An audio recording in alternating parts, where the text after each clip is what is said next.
Hello guys, so Zedituts here. So for this video naman, ituturuan ko kayo kung ang concept ng SOHCAHTOA. Yan. So sa mga hindi pa sanay o hindi pa nagigets kung ano yung SOHCAHTOA, so try kong i-explain sa inyo kung paano ba siya. Okay, so SOHCAHTOA. So itong SOHCAHTOA ay magagamit lang sa determine ng angle, determine ng length ng leg ng isang triangle. At syempre, kadalasan itong nagagamit kapag right triangle yung given. Okay, so iba naman yung sine law or cosine laws. Alright, so first is we have a right triangle here, di ba? So in the right triangle, there is a angle. Okay. So, sa right triangle, meron niyang 3 legs, di ba? Yung isa is yung, let's say, 3 legs. So, hypotenuse, adjacent, and the opposite. Okay. So, saan ba dito yung opposite na leg? Okay. So, yung opposite na leg, kasi, natawag siyang opposite kasi siya yung nakaharap sa mismong angle. Kung saan nilagay yung angle, kung ang harapan na leg na kung saan nakaharap yung angle is yun yung tawag na opposite ito. Ito yung opposite. Opposite leg. Okay, so nakaharap siya sa angle. Kung itong angle naman ay nakalagay dito, din yung harap niya is na magiging opposite. Okay, so yung adjacent naman, meron tayo, di ba? Opposite. Meron tayong adjacent. Okay, and the hypotenuse.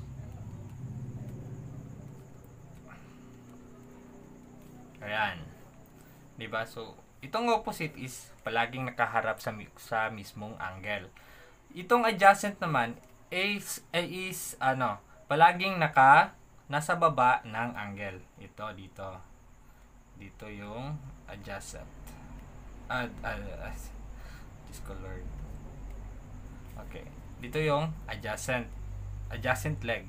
Syempre, the hypotenuse will always be the longest leg of a right triangle. Syempre dito. The hypotenuse. Hypotenuse. Ganun. Alright. So, ito. Explain naman natin kung ano tong SO, CA, and TOA. From the word SO. Okay. Ano ba itong S? Itong S nag-represent ng sine theta. Okay? Sine theta is equivalent to itong O, syempre yung opposite.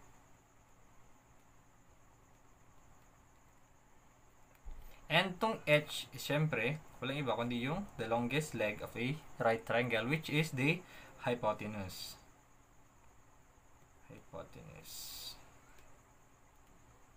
Alright. Now, yan yung ibig sabihin ng SO. Kung saan yung sine theta is equivalent to opposite over hypotenuse. Kapag given yung opposite and hypotenuse, syempre, gagamitin natin yung SO method, which is the sine theta is equivalent to opposite over hypotenuse. Yung isa naman is ang CA. Ito. Ano yung CA? Yung C is cosine the angle of a cosine. Cosine theta is equivalent to yung A, syempre yung adjacent. And yung H naman, always the hypotenuse. Yan yung acronyms ng CA. And then, yung last one is ang TOA. Ano ba yung yung nasa calculator na palagi natin nakikita, mga sin, cos, and tan. Ito yun. Yung sine, cosine, and the tangent. Itong TOA is the tangent theta is equal to itong O, yung opposite, syempre, di ba? Yung opposite. Yung A naman is yung adjacent. Yan, sa pag-solve, sa pag-solve, kung ano yung given na kung ano yung given na mga legs, kung yung hinahanap natin is yung angle, kung ano yung given na legs na pwedeng magagamit dito sa tatlo, which is SOHCAHTOA, yan yung gagamitin natin. Kung given yung opposite and hypotenuse at hindi given yung adjacent, at yung hinahanap natin is yung angle lamang, so gagamitin natin si SO. Kasi given yung opposite and the only hypotenuse. And if given naman yung adjacent and hypotenuse, gagamitin natin si K. And then the TOA, which is opposite and adjacent. Opposite over adjacent. Yan lang yung tatandaan natin. Yung SO, sin theta equals to opposite over hypotenuse. Yung K naman, cosine theta is equivalent to adjacent over hypotenuse. Yung TOA is tangent theta equal to opposite over adjacent. Okay, so let's have a problem nga magagamit natin yung SOHCAHTOA. Okay, so we have so problem number 1, we have a triangle here. A right triangle.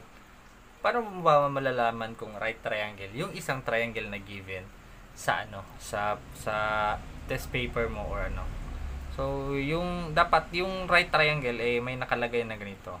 Ito yung representation nga. Ito is 90 degree. 90 degree yan.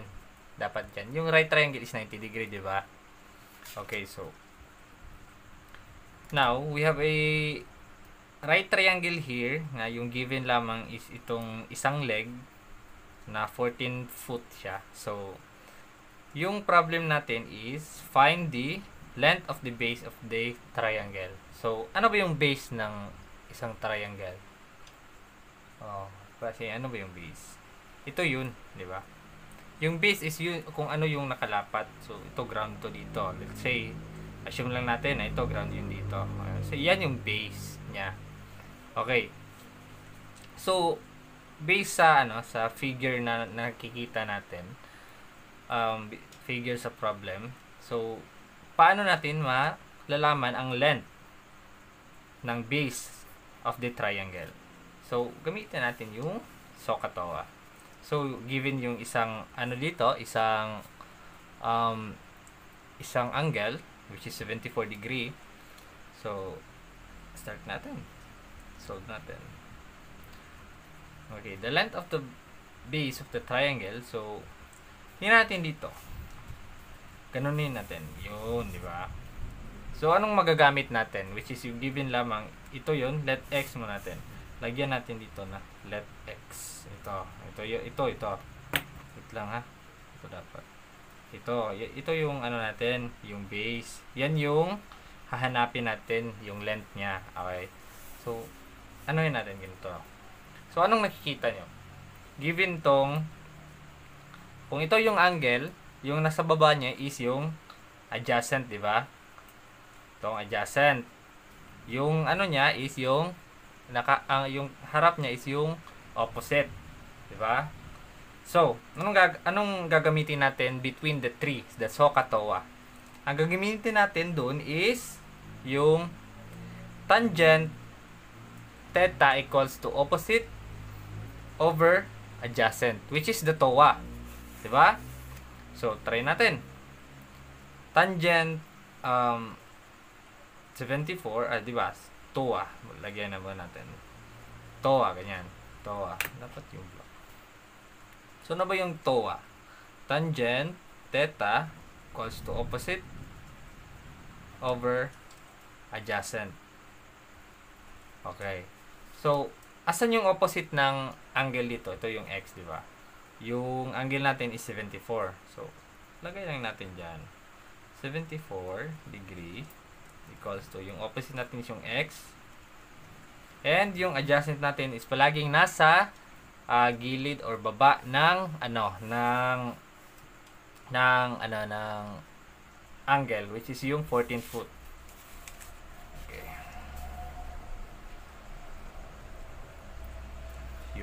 Yun makikita natin ganyan. So, itra-transpose natin yan. Yung 14 foot, ma-multiply siya dito sa tangent 74. Bakit? Tawag dyan is cross multiplication. Yung isang number, palagi yung merong denominator na 1. So, 1 times x and 14 times tangent of 74 degree. So, 1 times x is x will be equals to 14 times tangent 74 degree. So, ita-type lang natin. 14 times tangent 74 degree. Yan. Yan yung leg ng, yan yung base ng ating triangle. Which is 48.82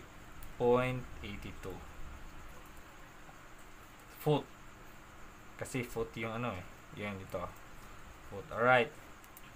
So, tapos na. Now, yung letter B naman. Letter B. Yung hypotenuse.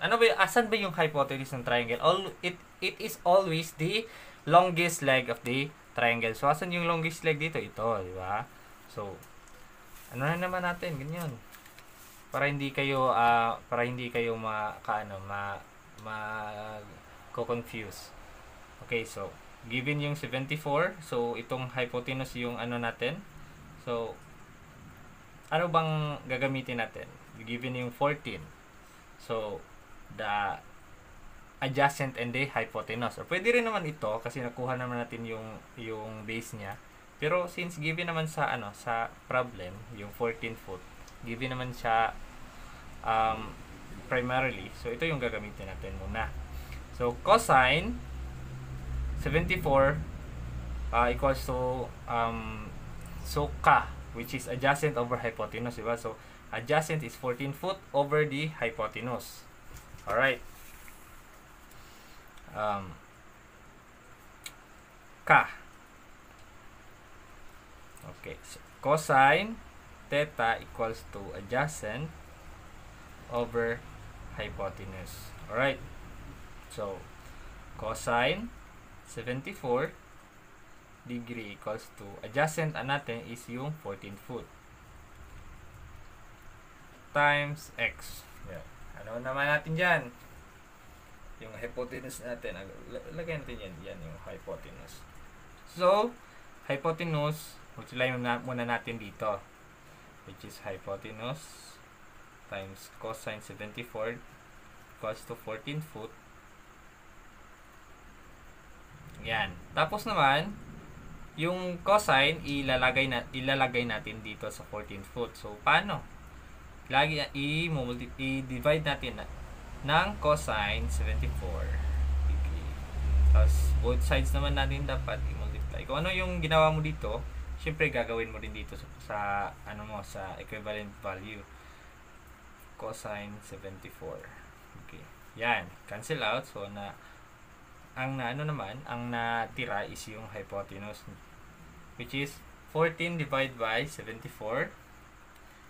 14 divided by cosine 74 degree. So, 50.79. 50.79 foot. Yan. So, yan kung ganyan ang importance ng SOHCAHTOA. And thank you for watching. That's all. Thank you.